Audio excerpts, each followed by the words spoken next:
இந்தியால எதுக்குங்க இந்த மாரி அடிக்கடி சம்பவம் நடந்துகிட்டு இருக்குது. இப்போ வந்து ஃப்ளைட் கிராஷ். 2 மாசத்துக்கு முன்னாடி பஹல்காமுக்கு வெக்கேஷனுக்கு போன பல ஃபேமிலிஸ எங்க இருந்தோ ஒரு காட்டுக்குள்ள இருந்து வந்து கன்ன தூக்கிட்டு வரானுங்க. டெரரிஸ்ட்ன்னு சொல்லிட்டு வரானுங்க. அவனுங்க வந்து சுட்டுட்டு போறானுங்க. இங்க வந்து ரீசென்ட்டா இப்ப 1 வாரத்துக்கு முன்னாடி ஆர்சிபி பல வருஷம் கழிச்சு கப் அடிச்சிருக்குது ஒரு கிரிக்கெட் டீம். கப் அடிச்சுட்டு அவங்க வந்து செலிப்ரேஷன் பண்றாங்க. அந்த செலிப்ரேஷன் ஒரு ஈவென்ட் ஆர்கனைஸ் பண்றாங்க. அந்த ஈவென்ட்ல கலந்துகிட்ட பப்ளிக் நம்மள போல சாதாரண மக்கள் அங்க வந்து ஏகப்பட்ட உயிரிழப்பு. அதுக்கப்புறம் இந்த உயிரிழப்புலாம் நடந்ததுக்கு அப்புறம் இங்க இன்னொரு சம்பவம் ஒண்ணு பண்றாங்க எல்லாருமே.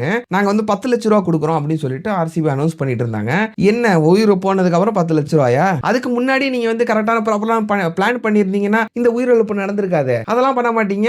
உயிர் போனதுக்கு அப்புறம் 10 லட்சம் ரூபாய் குடுப்பேங்கிறீங்க. அதுக்கு அடுத்தது வரேன். இந்த ஏர் இந்தியா கம்பெனி. இந்த ஏர் இந்தியா சேர்மன் என்ன சொல்லிட்டு இருக்காருன்னா, இவங்க இந்த மாரி இறந்ததுக்கு அப்புறம் இந்த மாரி ஒரு இன்சிடென்ட் நடந்ததுக்கு அப்புறம் இவங்களுக்கு வந்து நாங்க 1 கோடி குடுக்குறோம் அப்படின்னு சொல்லிட்டு இந்த சேர்மன் சொல்லியிருக்காரு. என்ன ஒரு உயிர் போனதுக்கு அப்புறம் 1 கோடி குடுத்துட்டு வந்து எல்லாத்தையும் ஆஃப் பண்ணிருவாங்களா?